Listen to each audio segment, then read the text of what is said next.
ನಮಸ್ಕಾರ ಎಲ್ಲರಿಗೂ.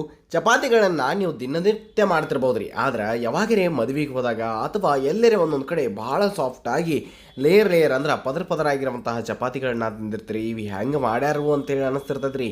ಹಂಗೆ ಮಸ್ತಾಗಿ ವಿತ್ ಟಿಪ್ಸ್ ನಿಮಗೆ ನಾವು ಪದರ ಆಗಿರುವಂತಹ ಎಣ್ಣೆಯ ಚಪಾತಿ ಅಥವಾ ಬಹಳ ಮಸ್ತಾಗಿರುವಂತಹ ಮದುವೆ ಶೈಲಿಯೊಳಗಿನ ಚಪಾತಿಗಳನ್ನು ನೋಡೋಣ ಯಾವ ರೀತಿ ಅಂಥೇಳಿ ನೋಡೋದಾದ್ರೆ ನೋಡಿರಿ. ಅದಕ್ಕೇನು ಮಾಡಿರಿ ಅಂತಂದ್ರೆ 1.5 ಕಪ್ ಅಷ್ಟು ಗೋಧಿ ಹಿಟ್ಟು ತೊಗೊರಿ. ಅದಕ್ಕೊಂದು ಇಟ್ಟು ಉಪ್ಪು ನೀರನ್ನು ನೀವು ತೊಗೊಂಡು ಇಟ್ಕೋರಿ. ಎಷ್ಟು ಬೇಕೋ ನೋಡ್ಕೊಂಡು ಅಷ್ಟು ಈ ಒಂದು ಗೋಧಿ ಹಿಟ್ಟಿಗೆ ನೀವು ಉಪ್ಪನ್ನು ಸೇರಿಸಿ, ಅದಾದ ನಂತರ ನೀರನ್ನು ಒಂದು ಗಿಂಡಿ ಒಳಗೆ ಸ್ವಲ್ಪ ನೀರು ಹಾಕಿರಿ. ಆಮೇಲೆ ಈ ಹಿಟ್ಟನ್ನು ಕಲ್ಸಕ್ಕೆ ಶುರು ಮಾಡಿರಿ. ಚಲೋ ತಂಗಿ ಎಷ್ಟು ನೀರು ಬೇಕಾಗ್ತಾವ್ರೋ ಅಷ್ಟು ಹಾಕಿ ಆಮೇಲೆ ಅದನ್ನು ಕಣಕನ್ನು ನೀವು ತಯಾರು ಮಾಡಿ ಇಟ್ಕೊಳ್ಬೇಕಾಗೈತೆ ರೀ. ತಿಳಿದ್ರಿ? ಇದನ್ನು ಹಂಗೆ ಆಗಿಂದಾಗ ಮಾಡೋ ಬದಲು ಏನು ಮಾಡಿರಿ, ಒಂದು ಸ್ವಲ್ಪ ಏನರ ಮುಚ್ಚಿ ರೆಸ್ಟ್ ಮಾಡಕ್ಕೆ ಬಿಡ್ರಿ. ಇನ್ನು ನೆಕ್ಸ್ಟ್ ಸ್ಟೆಪ್ದಾಗ ಏನೇನು ರೀ, ಕಣಕ ತಯಾರಿರ್ತೈತಿ. ಹಿಟ್ಟು ಒಂದು ಸ್ವಲ್ಪ ತೊಗೊರಿ, ಎಣ್ಣೆ ತೊಗೊರಿ, ತಗಡ ಆಮೇಲೆ ಲಟ್ಟಣಿಗೆ ಅದು ತೊಗೊರಿ. ತವೆ ಒಂದು ಕಾಯಿ ಹಾಕಿಡ್ರಿ.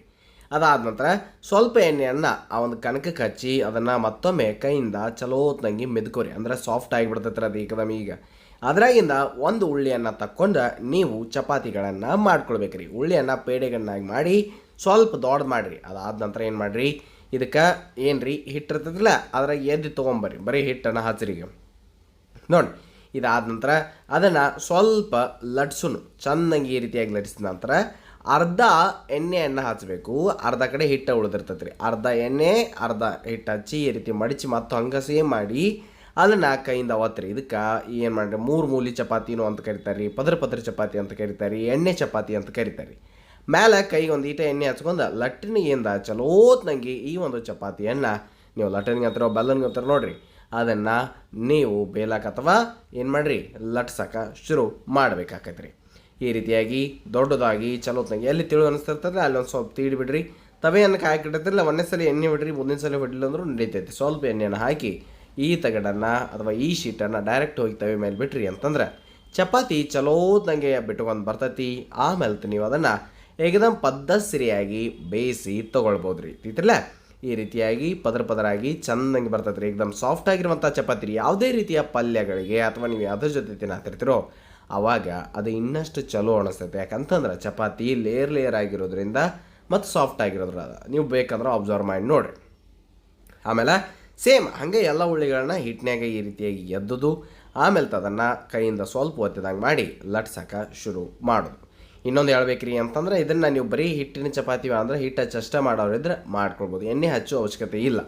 ಆಮೇಲೆ ಸ್ವಲ್ಪ ಇದಕ್ಕೆ ನಾವು ಇಲ್ಲಿ ಎಣ್ಣೆ ಹಚ್ಚಿ ಚೆಂದಂಗೆ ಅದನ್ನು ಲಟ್ಸಾಕತ್ತೀವಿ. ನಿಮಗೆ ಏನೇನು ಬರೀ ಎಣ್ಣೆಯಿಂದನೂ ಮಾಡ್ಕೊಳ್ಬೋದು ರೀ, ಬರೀ ಹಿಟ್ಟಿನಿಂದನೂ ಮಾಡ್ಕೊಳ್ಬೋದು ರೀ. ನೀವು ಎಣ್ಣೆ ತಿನ್ನಂಗಿಲ್ಲ ಅಂತಂದ್ರೆ ಹಿಟ್ಟು ಹಚ್ಚಿದ ಚಪಾತಿ ಮಾಡಿರಿ, ಭಾಳ ಚಲೋ ಆಗ್ತಾವೆ. ಆದರೆ ಬಿಸಿ ತಿನ್ನಬೇಕಾಕೈತಿ, ನೆನಪಿಟ್ಕೊರಿ.